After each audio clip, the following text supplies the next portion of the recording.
तो आज की वीडियो में हम लोग देखेंगे एनसीईआरटी क्लास 5 संतूर बुक का जो चैप्टर 4 है द वॉइस पैरट। तो आज हम लोग उस चैप्टर को पढ़ेंगे और इसके question answers and reading comprehensions सारी चीज़ें जो हम लोग हर एक वीडियोस में देखते हैं वो इस वीडियोस में देखेंगे। तो चलिए स्टार्ट करते हैं इस चैप्टर को। तो चैप्टर का नाम है the voice parrot. The voice का मतलब आप लोग जानते ही हैं कि वॉइस का मतलब होता है चतुर या बुद्धिमान। तो द वॉइस पैरट, और पैरट का मतलब होता है तोता। तो चलिए आगे देखते हैं।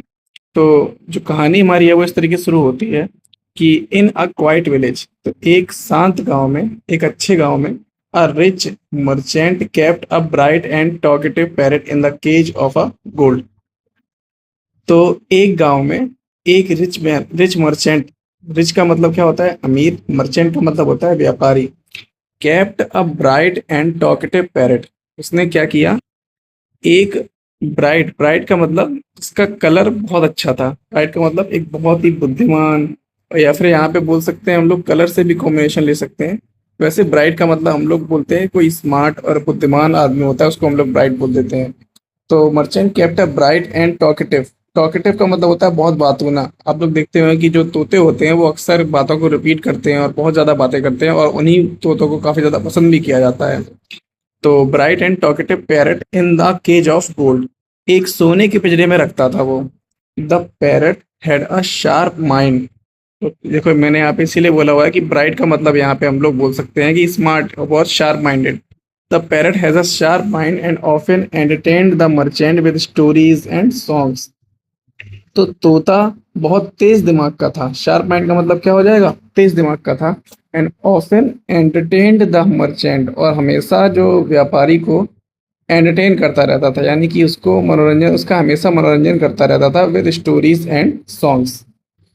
However deep inside the bird longed for the open skies and green trees. However का मतलब होता है फिर भी। डीप इनसाइड, डीप इनसाइड का मतलब अंदर ही अंदर अपने मन में, the bird longed for the open skies and green tree, तो अंदर ही अंदर वो चाहता था कि उसको खुले आसमान और ग्रीन ट्रीज यानी कि हरे हरे पेड़ों पर बैठने का मौका मिले और खुले आसमान पर उड़ने का मौका मिले। तो इसीलिए अंदर ही अंदर वो सोचता रहता था, वो अपनी इच्छा जताता रहता था। इसीलिए हम लोग यहाँ पे बोलते थे बर्ड लॉन्ग, लॉन्ग का मतलब होता है वो मन में सोचता था कि कभी मुझे जीवन में ऐसा मौका मिले। One day the merchant decided to travel, एक दिन मर्चेंट यानी व्यापारी ने डिसाइड किया to travel far away for business, एक व्यापार के लिए कुछ दूर घूमने जाने का विचार किया।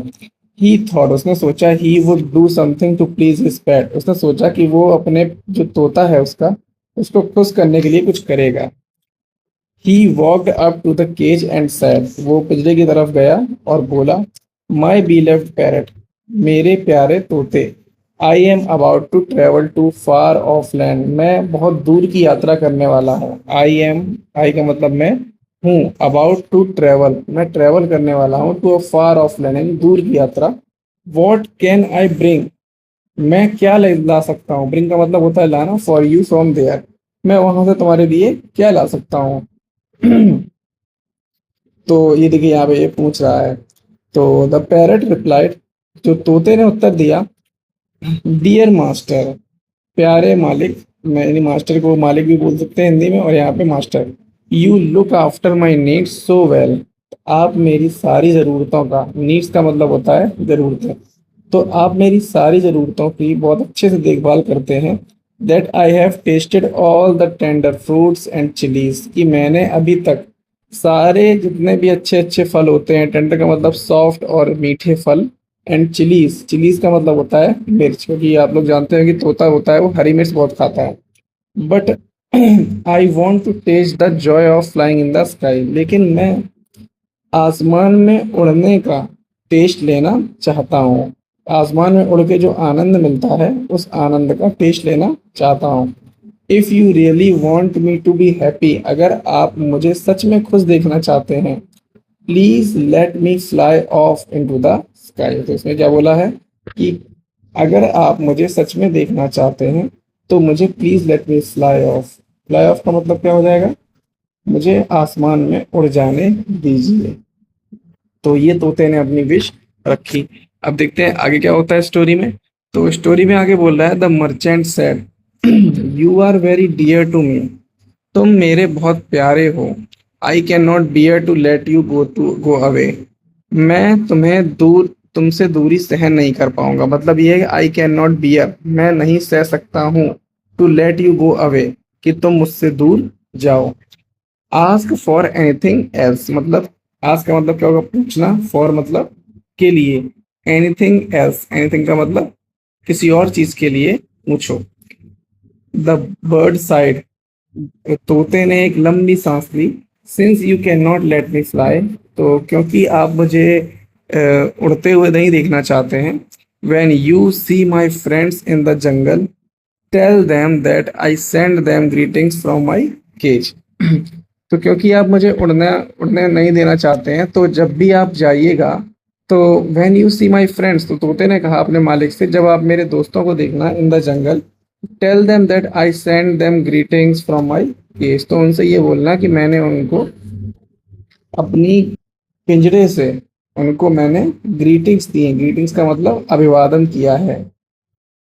The merchant went of on his travels, तो जो व्यापारी था उसने कहा ठीक है, तो वो अपने यात्रा पर निकल गया।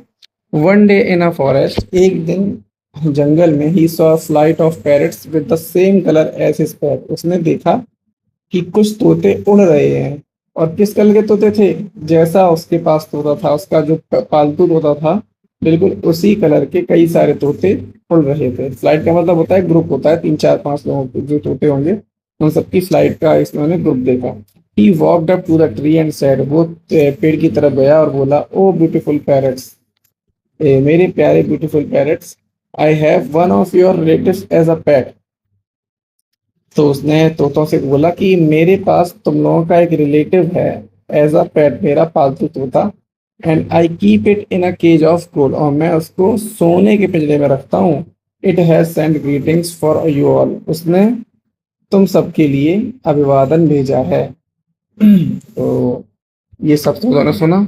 As the merchant finished speaking, तो जैसे ही मर्चेंट यानी कि जो व्यापारी था, उसने क्या किया, फिनिश्ड स्पीकिंग, बोलना जैसे ही उसने बंद किया, जैसे ही उसने अपनी ये बात बोली, one parrot dropped like a stone, एक तोता ऊपर से पत्थर के तरीके से गिरा। जैसे कोई पत्थर या फल, पका हुआ फल गिरता है ना, तो उस तरीके से डाल पे बैठे थे सारे तोते। तो डाल पे बैठने के बाद जो तोता, उनमें से एक तोता जमीन पे गिरा, and fell on the ground, और जमीन पे गिर गया। किस तरीके से, ऐसे पत्थर गिरता है। देखिए यहाँ पे, ये फोटो में देखिए, यहाँ पे कई सारे तोते हैं, तो ये यहाँ पे फोटो में गिरा हुआ है। The merchant was distressed at this, तो जो व्यापारी था, वॉज डिस्ट्रेस्ड, डिस्ट्रेस का मतलब वो थोड़ा सा बेचैन हुआ। At this he hurried away from there, वो वहां से निकल पड़ा। ऑन रिटर्निंग होम, जब वो घर आया, he went up to his parrot's cage and described all the wonders and the beauty he had seen on his journey. तो जब वो घर पे आया, तो उसने, he went up to his parrot's cage, वह अपने तोते के पिंजरे के पास गया। एंड डिस्क्राइब, डिस्क्राइब का मतलब क्या होता है, समझाया। All the wonders and the beauty, जितने भी उसने आश्चर्य और सुंदरता देखी थी तोते जब उड़ रहे थे, he had seen on his journey, and how a flight of parrots had come to the forest he was visiting, और कैसे उसने, एक जब वो घूम रहा था, जब वो वहां पे घूम रहा जा रहा था, तो कैसे उसने एक फ्लाइट ऑफ पैरट्स देखा, यानी एक तोतों का समूह देखा जो आया हुआ था, which had come to the forest he was visiting, जब वो विजिट कर रहा था यानी कि यात्रा कर रहा था, तब कैसे वो तोतों के समूह से मिला। He then told his pets about the message, he then, उसने तब, told his pets about the message, तब अपने पालतू तोते को उस मैसेज के बारे में बोला। And he had conveyed and with great sorrow, और उसने बहुत दुख के साथ बोला। डिस्क्राइब्ड यानी कि उसने डिस्क्राइब किया। How one bird has been so shocked that it fell to the ground, उसने ये बोला व्यापारी ने कि जैसे ही मैंने तुम्हारे मैसेज को उन सबको उस सब तक पहुंचाया, तो उनमें से जो एक तोता था, वो क्या हुआ, इतना ज्यादा शॉक हुआ कि वो तो जमीन पर ही गिर गया। As soon as he finished talking, his own pet parrot fell from the perch to the floor of the cage. अच्छा, जैसे ही उसने यह बात बताई तो उसका जो तोता जो पिंजरे के अंदर बंद था ना, तो जो पिंजरे के अंदर बंद तोता था वो भी fell from the perch. Perch का मतलब होता है पिंजरे के अंदर एक डाल होती है, उसी डाल पे तोता बैठा रहता है लकड़ी पे, ठीक है। तो उसी डाल की लकड़ी से तोता फ्लोर ऑफ द केज यानी कि पिंजरे की जमीन पर गिर गया। The merchant couldn't understand how his beloved pet died so suddenly। तो जो व्यापारी था वो नहीं समझ पाया कि कैसे उसका जो प्यारा तोता था वो इतनी जल्दी मर गया। He reached into the cage and gently took the still warm body of the bird। वो पिंजरे के पास गया और उसने जो वार्म बॉडी यानी कि तो जो गर्म बॉडी थी, यानी कि वार्म का मतलब होता है कि अभी अभी बेचारा, उसने सोचा कि ये मरा हुआ है, ये मर गया है, तो उसने उस तोते की बॉडी को उठाया and placed it on the window sill, और उसको खिड़की के पास रख दिया। As soon as he stepped back, जैसे ही वो व्यापारी पीछे हटा, the bird stirred stretched and its beautiful green wings. तो जो तोता था वो हल्का सा हिला, stretched and its beautiful green wings, और उसने क्या किया, अपने पंख फैलाए, हरे हरे पंख फैलाए, and flew off into the open sky, और आसमान की तरफ उड़ गया। तो इससे आप लोग समझ पा रहे होंगे कि क्या हुआ कि उसके जो फेलो फेलो पैरट थे, जो उसके साथी थे, उन सब ने उसको एक आइडिया दिया था कि किस तरीके से तुम यहाँ से भाग सकते हो। My friend showed me how I could, देखो यहाँ पे वो बोल भी रहा है, मेरे दोस्त ने दिखाया रास्ता, हाउ आई कुड एस्केप, कि मैं कैसे बच सकता हूँ, and now I can fly in the sky, goodbye, क्योंकि वो हमेशा से ही खुले आसमान में उड़ना चाहता था। तो उसने ये बहाना बनाया, और जैसे ही उसने बहाना बनाया उसके मालिक ने उसको पिंजरे से निकाला और उसको खिड़की के पास रख दिया। और जैसे ही खिड़की के पास रख के थोड़ा पीछे हटा, तो क्या हुआ, तोते ने अपने पंख फैलाए और खुले आसमान की तरफ उड़ गया। तो ये थी हमारी पूरी स्टोरी। ये देखिए यहाँ पे इस तरीके से तोता उड़ गया। अब इसकी वोकेबुलरी भी हमें आपको पता चला कौन कौन से वर्ड्स आए हुए हैं। तो आप लोग जानते हैं कि मर्चेंट का मतलब होता है व्यापारी, टेंडर का मतलब होता है जो फल होते हैं, पके हुए फल, अच्छे अच्छे फल। डिस्ट्रेस्ड का मतलब होता है चिंता या बेचैनी। पर्च का मतलब होता है जो पिंजरे में जो डाल होती है, जो यहाँ पे पिंजरे में साग पे जिस पे तोता रखा हुआ था उसको पर्च बोलते हैं। विंडो सिल का मतलब खिड़की के किनारे। साइड का मतलब उसने गहरी सांस ली। तो इस तरीके से यहाँ पे इसके वर्ड्स होते हैं। तो आशा करता हूँ सभी लोगों को वीडियो अच्छा लगा होगा। तो अगर आप लोगों को वीडियो अच्छा लगा है तो वीडियो को लाइक कीजिए, चैनल को सब्सक्राइब कीजिए, ताकि आगे मैं आप सभी लोगों के लिए ऐसे वीडियोस लाता रहूँ। Till then take care and good bye.